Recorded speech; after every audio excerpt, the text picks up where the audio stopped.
Hello students, welcome to GATE Smashers. आज की video में एक्सप्लेन करने जा रहे हैं permutation with repetition. Permutation with repetition क्या होता है? अभी तक जो हमने पढ़ा वो counting principle, simple type of permutation formula और simple type of factorial formula और किस तरीके से एक्सप्लेन किया जाता है, हमने वो बातें करी। नाउ अब हम बात करेंगे जब परम्यूटेशन के अंदर रिपीटिशन हो। अब रिपीटिशन दो या तीन तरह की हो सकती है, या तो कोई लेटर रिपीट कर सकता है या कोई कंडीशन रिपीट कर सकती है। तो मैं विद एग्जांपल पहले आपको फॉर्मूला से समझाता हूं कि क्या तरीका, क्या यूज कर सकते हो आप और बेस्ट अप्रोच हमारी क्या निकलने वाली है। सबसे पहले देखो, परम्यूटेशन विद रिपीटिशन का मतलब है number of permutation of n different objects. जहां पे एन डिफरेंट ऑब्जेक्ट्स हो रहे हैं taken r at a time, और उसमें से मुझे आर चाहिए, where the repetition is allowed is n raise to power r. अब इसको मैं दो तीन तरह से एक्सप्लेन कर सकता हूं। जैसे n raise to power r देखो कुछ भी नहीं है, कोई फॉर्मूला नहीं है, एक्चुअली में ये नंबर ऑफ द वेज, या आप कह सकते हो हमने काउंटिंग प्रिंसिपल में क्या पढ़ा था, मल्टीप्लीकेशन पढ़ी थी ना, कि एक केस में अगर होता है तो मल्टीप्लीकेशन करते हैं। ये सिंपल मल्टीप्लाई को नोटेट, मल्टीप्लीकेशन की नोटेशन यहाँ पे शो कर रहा है। जैसे मान लो अगर मैं ऐसा कोई एग्जांपल देता हूं कि 5 एप्पल्स हैं, 5 एप्पल्स हैं और मुझे उनको 3 बॉयज के अंदर डिस्ट्रीब्यूट करना है। मैं आपको अलग अलग कंडीशन बताता हूं सो दैट क्लियर हो जाए। ठीक है, तो क्वेश्चन ध्यान से समझेंगे। N raise to power r actually में है क्या? मेरे पास 5 एप्पल्स हैं और 3 बॉयज हैं। वो कहता है कि ये 5 एप्पल्स इन 3 बॉयज के अंदर डिस्ट्रीब्यूट करने हैं, इन बॉयज में डिस्ट्रीब्यूट करने हैं, वेयर एक बॉय को, एक बच्चे को कितने भी मर्जी नंबर ऑफ एप्पल मिल सकते हैं। मतलब 1 भी मिल सकता है, 2 भी, और सारे के सारे एक बच्चे को भी मिल सकते हैं। एक तो हुआ ये रिपीटिशन का केस। अच्छा, एक एग्जांपल हुआ, अगर मैं ऐसा बोलूं कि जो यहाँ पे n raise to power r show कर रहा है, जो कि रिपीटिशन के अंदर भी काम आ सकता है और कुछ रिपीट ना हो तो भी काम आ सकता है, वो कंडीशन लेके चलो। फॉर एग्जांपल ए एन के आई टी, मैंने पिछली वीडियो के अंदर भी आपको बताया था। अगर मैं ऐसा बोल दूं, यहाँ पे सिंपल वे ऑफ क्वेश्चन है कि 5 लेटर्स हैं और मुझे 5 ही प्लेसेस दे रखी है where you can repeat the letter. आप कितने वर्ड ऐसे बना सकते हो विद मीनिंग और विदाउट मीनिंग, जिनका कोई मतलब बनता है या जिनका कोई मतलब नहीं बनता, with the repetition of letter. एक ये टाइप का क्वेश्चन बन सकता है। थर्ड टाइप का क्वेश्चन, पहले मैं इस चीज को एक्सप्लेन करता हूं फिर उस पर चलते हैं। आपको धीरे धीरे सारी चीजें कवर अप क्लियर होंगी, और लास्ट में मैं बताऊंगा कि इन सब फॉर्मूलाज का यूज हमें ध्यान रखना ही नहीं है, हमें सिर्फ अप्रोच पे काम करना है। हमारी अप्रोच अभी तक मैं जो आपको सिखा रहा हूँ कॉन्सेप्ट के अंदर, सिर्फ मैं अप्रोच पे काम कर रहा हूँ और क्वेश्चन हम लाइव क्लासेस के अंदर डिस्कस कर रहे हैं। बेस्ट अप्रोच क्या होगी? देखो यहाँ पे कहता है कि अगर आपके पास 5 लेटर है तो आपको पहली प्लेस के लिए, या कोई भी प्लेस मान लो, सबसे पहले कहीं भी, अगर मैं ऐसा कह रहा हूं कि मुझे इस प्लेस के लिए कितने लेटर्स मैं यहाँ पे प्लेस कर सकता हूँ, पांचों में से कोई भी, क्योंकि वो कह रहा है रिपीट अलाउड है। यहाँ पे मैं कितने लेटर रख सकता हूँ? पांचों में से कोई भी, यहाँ पे कोई भी, और यहाँ पे इन पांचों में से कोई भी। ये केस हो गया ना। अब यहाँ पे अगर मैं नंबर ऑफ द वेज की बात करता हूं तो वो तो मल्टीप्लीकेशन ही शो करेगी। तो आंसर मेरे पास क्या आ गया? 5 रेज टू पावर 5 आ गया। अगर ऐसा होता, मैं इन 4 लेटर्स का यूज कर रहा हूं और मैं यहाँ पे 4 रख रहा हूं, तो क्या हो जाएगा? 4 4 4 4, यही तो हो जाएगा। तो यहाँ पे क्या हुआ? 5 रेज टू पावर 5। एक तो ये यहाँ पे क्या हो गया, number of the permutation n, जहां पे सारों को लिया गया एक साथ, where the repetition is allowed. तो 5 रेज टू पावर 5, यहाँ n की वैल्यू भी 5 हो गई और r की वैल्यू भी 5 हो गई। अब एक और क्वेश्चन देखो, जैसे कि 5 एप्पल्स, और इस क्वेश्चन को आप थोड़ा सा चेंज भी कर सकते हो। जैसे अगर मैं आपको ऐसा बोल दूं कि ए एन के आई टी है और मेरे पास 4 स्पेस हैं, मैं लेटर को रिपीट कर सकता हूं, तो मेरे पास अब यहाँ पे कितने ऑप्शन है? 5 ऑप्शन है। अब जगह चाहे 4 हो, लेटर तो हम पांचों में से कोई भी चूज कर सकते हैं। यहाँ पे 5, यहाँ पे 5, यहाँ पे 5, तो n raise to power r। ठीक है, where n is the total number of the different object, r is the total object taken at a time, then n raise to power is showing this. तो ये example मैंने इससे आपको show कर दिया। अब मान लो ऐसा हो जाए कि 5 एप्पल्स 3 बॉयज, 3 बच्चों के बीच में मुझे डिस्ट्रीब्यूट करने हैं, जहां पे कोई भी, ध्यान से सुनना ये चीज, जहां पे कोई भी स्टूडेंट या कोई भी बॉय सारे के सारे एप्पल लेके जा सकता है, 1 भी, 2 भी, 3 भी, 4 भी और 5 भी। तो यहां पे कंडीशन हम यहां से स्टार्ट करेंगे या यहां से स्टार्ट करेंगे? मैं किस अप्रोच से काम करूंगा कि पहला एप्पल सामने आया, वो इन 3 बच्चों में से किसी के पास भी जा सकता है, दूसरा एप्पल सामने आया, वो 3 बच्चों के पास किसी पे भी जा सकता है, या फिर हम ऐसा काम करेंगे कि ये 3 बॉयज है, पहला बॉय पांचों के पांचों एप्पल लेके जा सकता है, दूसरा बॉय पांचों के पांचों एप्पल लेके जा सकता है, तीसरा बॉय पांचों के पांचों एप्पल लेके जा सकता है। तो यहां पे जो क्वेश्चन की अटेम्प्टेशन होगी वो क्या होगी? पहला बॉय सामने आया, वो पांचों में से कोई भी, मतलब पांचों एप्पल्स भी तो वो लेके जा सकता है ना, 1 भी, 2 भी, 3 भी, 4 भी और 5 भी, ये हो जाएगा। अब देखो यहां पे दूसरा 5, तीसरा 5, क्या मैं 5 × 5 × 5 लिखूंगा? ये मेरी सही अप्रोच काउंट हो जाएगी कि 5 एप्पल या 3 बॉयज के बीच में डिस्ट्रीब्यूट करने हैं? नहीं, यहां पे हम गलत है। हम क्या करेंगे, पहला एप्पल है, वो तीनों में से, क्योंकि देखो ना ये रॉन्ग अटेम्प्टेशन है, रॉन्ग अप्रोच है कि एक बच्चा आया वो पांचों में से कोई भी एप्पल ले सकता है। इसका मतलब क्या हुआ, एक हो सकता है, दूसरा हो सकता है, तीसरा हो सकता है, चौथा हो सकता है, पांचवा हो सकता है, लेकिन इसमें ये केस कहां गए जहां सारे हो सकते हैं?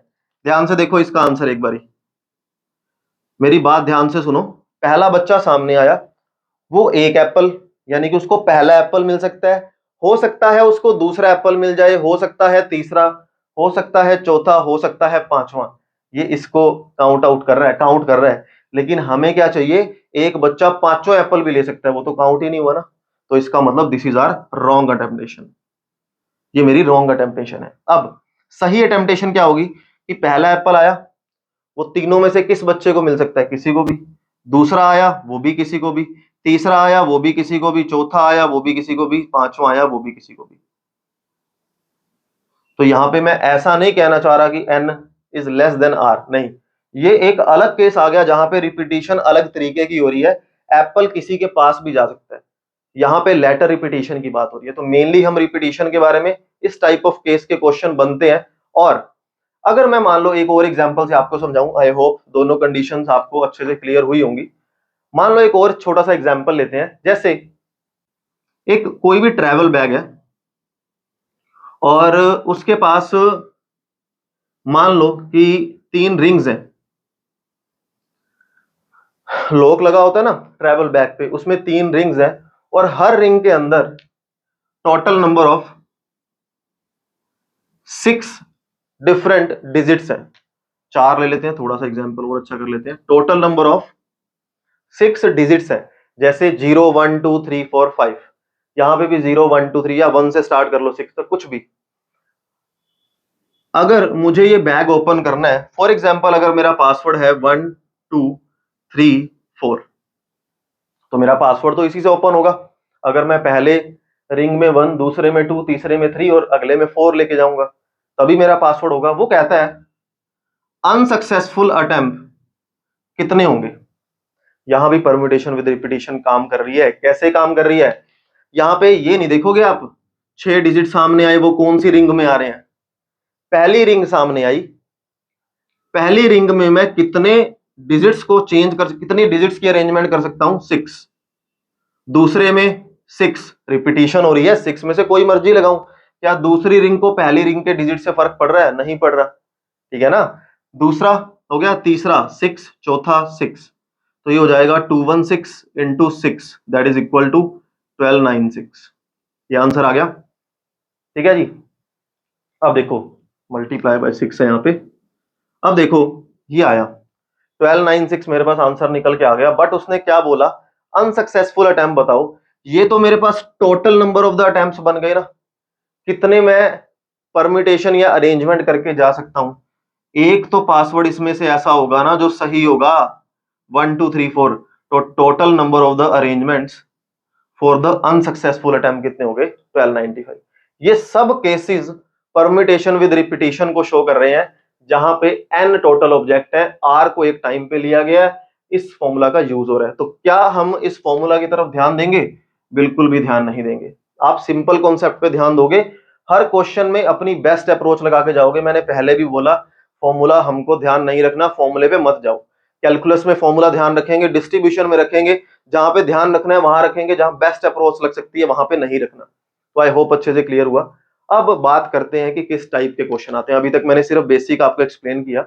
अब ये कहता है permutation of n object not all are different, सारे डिफरेंट नहीं है, कुछ सेम भी हो सकते हैं, कुछ सेम भी हो सकते हैं। वहां पे आप फॉर्मूला यूज करोगे n factorial, m factorial by n minus m factorial.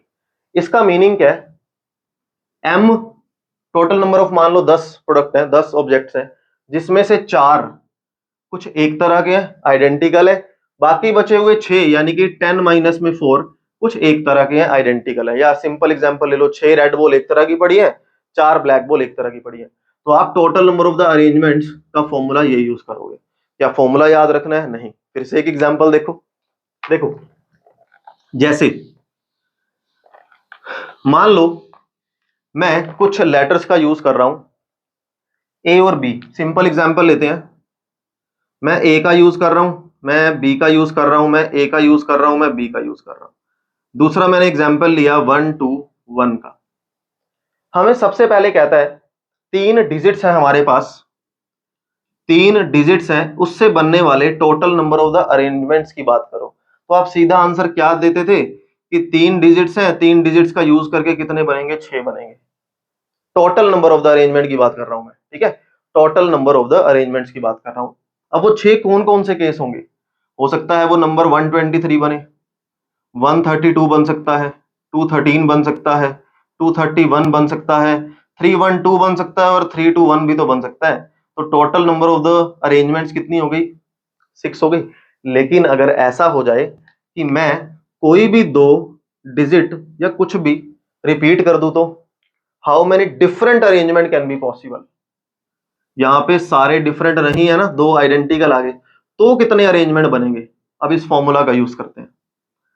ये कहता है अगर आपके पास n3 है, ऑब्वियस सी बात है total number of the objects, repeat कितने कर रहे हैं? 2। तो आप एक काम करो, n फैक्टोरियल यानी कि 3 फैक्टोरियल, m फैक्टोरियल यानी कि 2 फैक्टोरियल, और n minus m 3 minus 2 factorial. इस फॉर्मूला का यूज कर लो, यानी कि 6 आ गया, और नीचे कितना आ गया? ये तो 1 ही हो गया, यहां पे 2 आ गया, तो वो कह रहा है total number of the arrangements 3 बनेंगे। तो अब आपने फॉर्मूला ध्यान नहीं रखना, आप एनएम पे फोकस नहीं करोगे, आप सीधा भी तो वैल्यू निकाल सकते हो।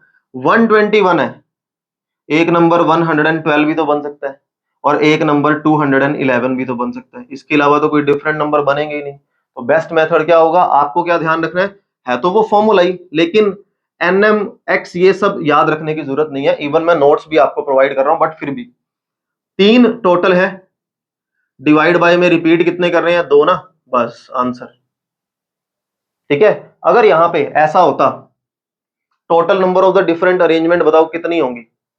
कितने हैं ये? 4। कौन रिपीट कर रहा है? ए 2 बार रिपीट कर रहा है, डिवाइड कर दो, बी 2 बार रिपीट कर रहा है, डिवाइड कर दो, बस। कोई एन एम एक्स कुछ भी नहीं। आंसर कितना आ जाएगा? 4 फैक्टोरियल बाय 4, 4 कट गया, 6 आंसर आ जाएगा। अब वो 6 कौन कौन से बनेंगे? ए बी बन सकता है, ए बी बन सकता है, ए बी ए बन सकता है, और बी को मैं आगे ले आता हूं, बी ए बन सकता है, बी ए बन सकता है, और बी ए बी बन सकता है। तो 1 2 3 4 5 6, इन 6 के अलावा नंबर ऑफ अरेंजमेंट बनेंगे नहीं। तो ये इसका एग्जाम्पल है। तो अब यहां से एक चीज और निकल के आई कि क्या हम इस फॉर्मूला को थोड़ा सा इजी करके लिख सकते हैं, थोड़ा सा आसान कर सकते हैं, ताकि कभी भी रिपीटिशन हो तो हमारे माइंड में ध्यान रहे कि एक्चुअली में करना क्या है। देखो मैंने आपको सिंपल सा क्या बोला, मैंने आपको सिंपल सी एक ही बात बोली कि total number of the arrangements को ऊपर रखो, जितने भी ऑब्जेक्ट्स हैं, बाय में जितने भी रिपीट कर रहे हैं, जैसे कुछ पी रिपीट कर रहे हैं, कुछ क्यू रिपीट कर रहे हैं, कुछ आर रिपीट कर रहे हैं, जहां पे ये पी क्यू आर कौन है? ये खुद आइडेंटिकल चीजें हैं। 10 अगर ऑब्जेक्ट है जिसमें से 3 ब्लू बॉल्स आइडेंटिकल है, तो 10 फैक्टोरियल बाय 3 फैक्टोरियल। 2 मान लो रेड आइडेंटिकल है, तो 2 फैक्टोरियल। 5 मान लो समथिंग वॉयलेट है अपने पास आइडेंटिकल, तो 5 फैक्टोरियल। तो ये total number of the different arrangements को शो करेगा।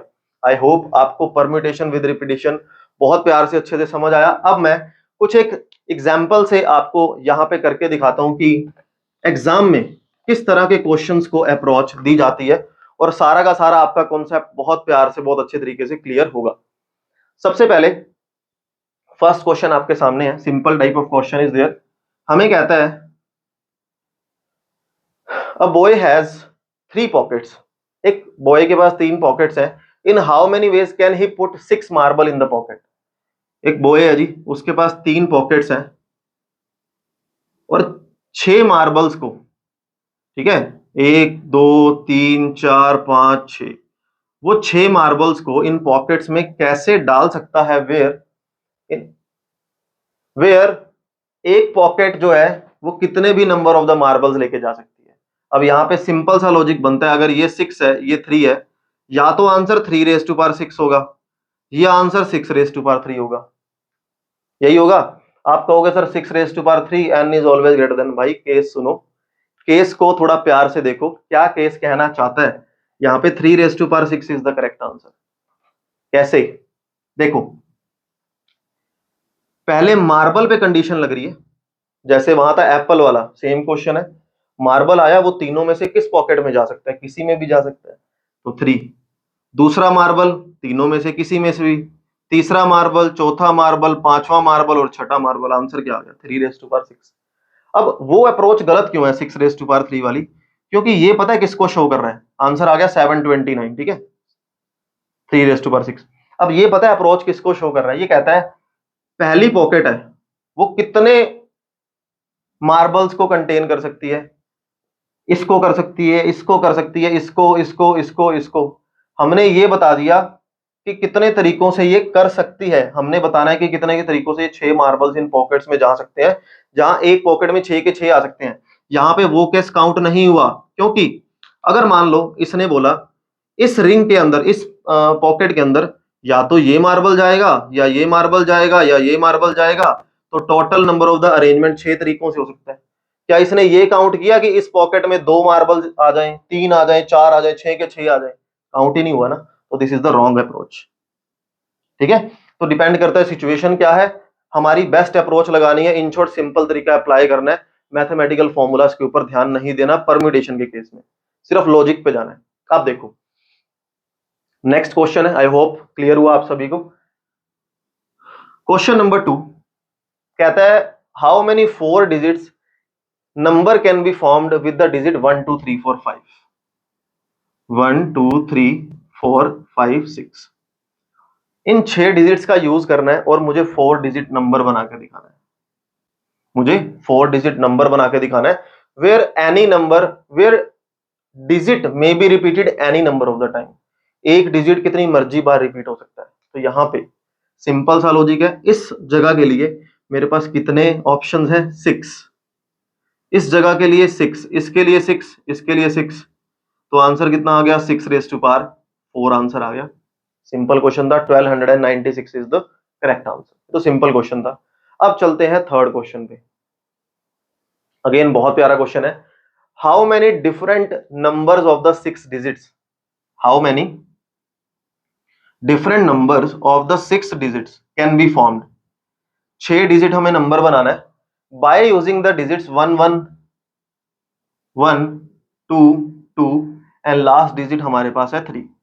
इन डिजिट्स का हमें यूज करना है, और how many numbers are greater than 3 lakh, इनमें से कितने नंबर ऐसे होंगे जो 3 लाख से बड़े होंगे। सबसे पहले तो total number of the arrangement की बात करो।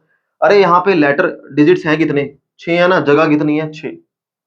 क्लियर, तो अगर 6 है, जगह भी मेरे पास 6 है, तो मैं total number of the arrangement को क्या इस तरीके से शो कर सकता हूं, क्या 6 फैक्टोरियल डिवाइड बाय 3 फैक्टोरियल, 2 बार है 2 factorial, n factorial by p factorial q factorial. Answer क्या आ जाएगा, यहां से आ जाएगा 6, 3 फैक्टोरियल से 6 कट हो गया, 2 से 2 कट हो गया, 5 4 जा 20 इंटू 3 60 आंसर आ गया।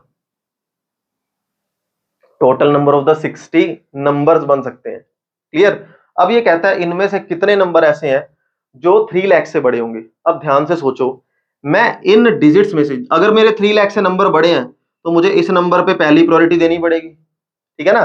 तो मेरे पास इन 6 के 6 डिजिट्स में से मैं ऐसा कौन सा डिजिट यहां पे पुट कर सकता हूं कि नंबर 3 लाख से बड़ा बने।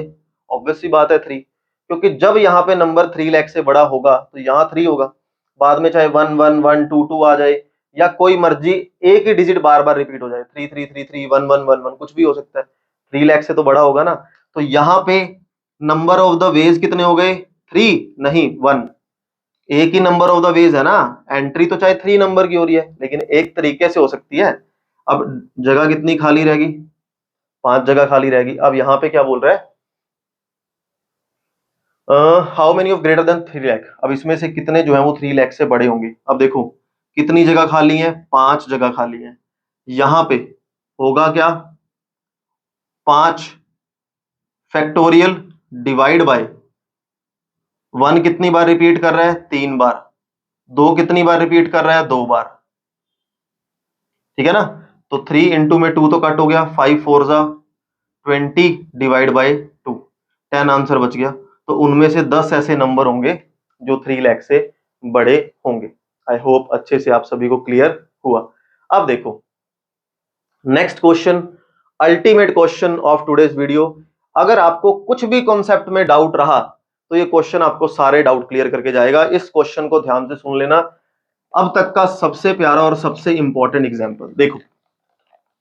और अगर आपको बाकी सब क्वेश्चंस करने हैं कि इस तरह के क्वेश्चन सारे के सारे, जो कि मैं ऑब्वियसली बात है लाइव क्लासेस के अंदर करा रहा हूं, तो पैटर्न आप सभी को पता है, 3 डेज हमारा रिकॉर्डेड लेसन है हर अल्टरनेट डे पे, और वीकली हमारी एक लाइव क्लास है जो कि हम धीरे धीरे एक्सटेंड कर देंगे, क्योंकि मींस एक्सीड कर देंगे, क्योंकि टेस्ट भी होने वाले हैं आपके, प्रैक्टिस शीट्स भी होने वाली है, तो वो सब चीजों पे आपको डाटा डेफिनेटली बहुत अच्छे तरीके से प्रेजेंट होगा।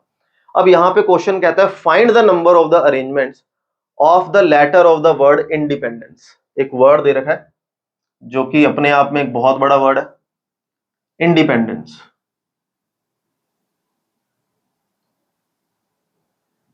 लो जी 1 2 3 4 5 6 7 8 9 10 11 12, total 12 number, 12 letters are there. हमें कहता है कितने तरीकों से इस वर्ड को बनाया जा सकता है।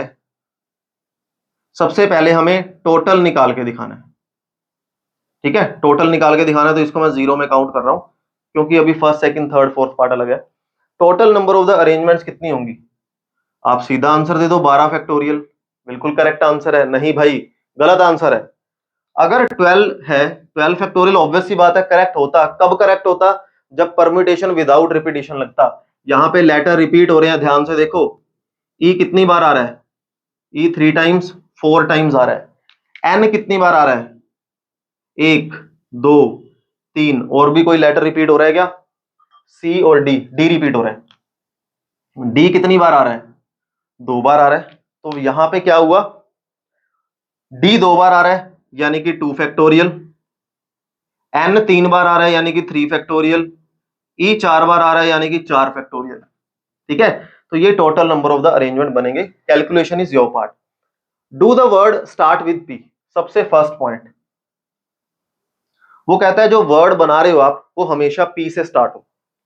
चलो जी वो पी से स्टार्ट हो गया, बाकी जगह कितनी रहेगी, 1 2 3 4 5 6 7 8 9 10 11, क्योंकि 12 लेटर्स है, हमें पी से स्टार्ट होने वाले वर्ड बताने हैं। तो number of the arrangement for this position कितनी होगी, 1 होगी ना, यानी कि पी तो एक ही तरीके से फिक्स जगह कर दी उसकी। बाकी बची हुई खाली जगह वैकेंट प्लेसेस कितनी रह गई, 11, तो क्या हो जाएगा 11 फैक्टोरियल। क्या उनमें 11 में से कोई रिपीट हो रहा है क्या, डेफिनेटली हो रहा है। 2 बार मेरे पास कौन आ रहा था, डी, 3 बार एन आ रहा है, और ई 4 बार आ रहा है, तो ये रिक्वायर्ड आंसर हो जाएगा टोटल एन पी, जब हमारा फर्स्ट प्लेस पे बैठा होगा। इसी का second point, do the vowel occur together, do all the vowels occur together, सारे वोवल्स जो है वो इकट्ठे बैठे। वोवल्स है कौन कौन से, सबसे पहले ई हमारे पास वोवल है, तो 4 बार वोवल पड़ा है ई, और एक आए वोवल है। ये कह रहा है इनको इकट्ठे बिठाना है, तो मैंने आपको पहले भी बताया जिनको इकट्ठे बिठाना है उनको एक मान लो, तो आए ई इसको एक मान लिया। बाकी बचे हुए लेटर्स कौन से रह गए, N D P, N D P, E हो गया, N D again, N D again, E हो गया, एन सी, एन सी। कोई रह तो नहीं गया ना? 1 2 3 4 5 6 7 8 9 10 11 12 हो गए। अब अगर इनको वोवल्स को हमें इकट्ठे बिठाना है तो इनको एक मानना पड़ेगा। 1 2 3 4 5 6 7 8। आप कहोगे सर 8 फैक्टोरियल हो गया, और इनमें से n फैक्टोरियल 3 बार आ रहा है, यानी कि n 3 बार आ रहा है और d 2 बार आ रहा है। और सर आपने बताया था कि जब चीजें इकट्ठी बैठती हैं वो आपस में भी तो अरेंजमेंट कर सकती हैं, तो 5 चीजें आपस में कैसे घूमेंगी? Counting principal 5 factorial. लेकिन क्या ये आंसर सही है? नहीं, ये आंसर गलत है। क्यों? क्योंकि जब ये चीजें आपस में घूमेंगी, ये जो चीजें आपस में घूम रही हैं इनमें से भी तो 4 एंट्री ऐसी है ना जो खुद आइडेंटिकल है, तो ये भी तो 4 फैक्टोरियल से डिवाइड होगा मेरे भाई। आई होप आपको समझ आया, ये करेक्ट आंसर है। ठीक है, सबसे पहले हमने काउंट किया कि total number of the arrangement कितनी बन सकती है, ये खुद अरेंजमेंट कितने तरीकों से बनाएगी जहां पे रिपीट कितने हो रहे हैं। हर चीज कनेक्ट करता हुआ जा रहा हूं मैं, हर चीज को ध्यान से सुन रहे हैं। थर्ड पार्ट कहता है do all the vowels never occur together. Simple answer है, ऑल वोवल्स की बात कर रहे हैं। ठीक है, मैंने पहले भी बताया था ऑल और नॉट टू ये दोनों अलग अलग चीजें हैं, और बताया था, मैंने एक्सप्लेन किया था कैसे करते हैं थर्ड लेक्चर में। तो देखो क्वेश्चन क्या था, ऑल वोवल्स नेवर अकर टुगेदर, तो ये तो हमारा टोटल का आंसर है, फर्स्ट आंसर। ये वो आंसर है जब सारे वोवल्स इकट्ठे बैठ रहे हैं, सेकेंड आंसर। तो एक काम करो, जब इसका आंसर निकाल रहे हो total number of the arrangement में से वो number of the arrangement minus कर दो जब वोवल इकट्ठे बैठ रहे हैं, तो वो आंसर आ जाएगा जब सारे वोवल इकट्ठे नहीं बैठ रहे होंगे। तो सब्ट्रैक्शन इज योर टास्क, कर लेना। फोर्थ पार्ट, लास्ट पार्ट क्या कहता है, do the word begin with I and with P. Word जो है वो आई से स्टार्ट हो और पी पे खत्म हो जाए।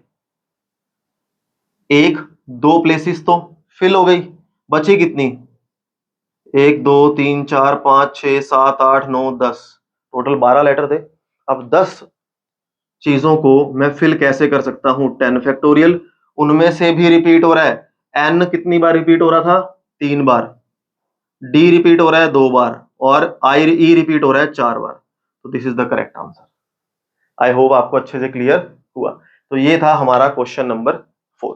अभी यहां पे हमने जो बात की परम्यूटेशन विद रिपीटिशन के बारे में बात की। सिंपल टाइप ऑफ क्वेश्चन आता है जहां पे मल्टीप्लिकेशन से आपका काम चल रहा है, लॉजिक मत ढूंढना कि कौन सा फॉर्मूला अप्लाई हो रहा है। ठीक है, जहां परम्यूटेशन विद रिपीटिशन लेटर्स में हो रही है या डिजिट्स में हो रही है, वहां सीधा n factorial p q r factorial कर दो। 4 चीजें रिपीट हो रही हैं तो समथिंग w फैक्टोरियल कर दो। सिंपल लॉजिक से हमारे क्वेश्चंस को हमने हैंडल करना है। ये था परम्यूटेशन विद रिपीटिशन। नेक्स्ट जो हमारा लेक्चर रहने वाला है वो हम बात करेंगे परम्यूटेशन, सर्कुलर परम्यूटेशन के अंदर बात करेंगे। अभी तक हमने लाइन में पढ़ा कि अगर चीजों को लाइन में लीनियर फिल किया जाता है उनकी अरेंजमेंट्स कितने तरीकों से की जा सकती है। अब हम सर्कल के बारे में बात करेंगे। तो हर चीज को, टॉपिक को डिटेल में यहाँ पे हम पढ़ने वाले हैं। मिलते हैं अगले लेक्चर के अंदर, सेम टाइम सेम जगह अगले दिन। Have a good day to all of you. Bye bye bye.